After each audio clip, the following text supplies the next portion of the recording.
finally, let's dive into some really cool interview tips and tricks, okay? This is the STAR method. The STAR method is used when we have to answer a behavioral question. Behavioral questions can sound like, describe a time for me you went above and beyond for a customer. Talk to me about a time that you didn't receive recognition that you thought you deserved. Whenever you hear describe a time or tell me about a time, you want to automatically train your mind to go into story mode, right? Because if you give me a really good story of how you've handled something in the past, it's a really good indicator of how you're going to handle something in the future.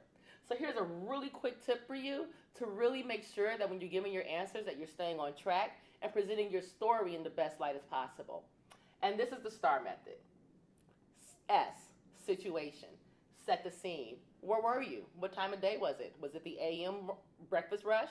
Was it the PM lunch rush, right? Were you overstaffed? Were you understaffed? Okay? You really want to set the scene for them and let them know what was unique about this particular situation which caused you to react in a certain manner.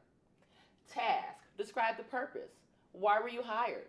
Were you working there as a cashier at the time? Were you working as a grocery attendant at the time? Okay? Because what you were hired in to do is really going to help you again define the situation.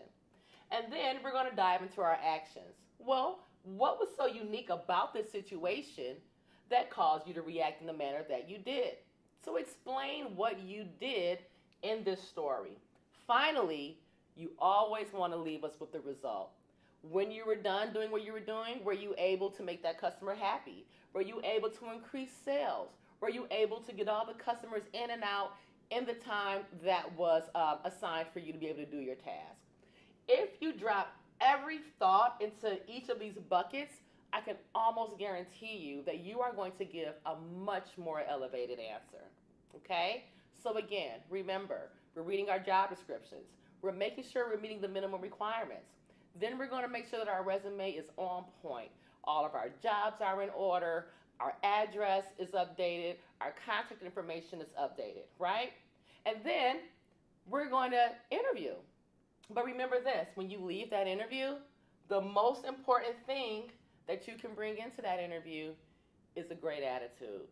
If you remember those three things, I guarantee you, not only will you find that you're making yourself more marketable, but you'll become more confident in your interviewing skills as well, okay? And remember, if all else fails and you need some help, that's what we're here for.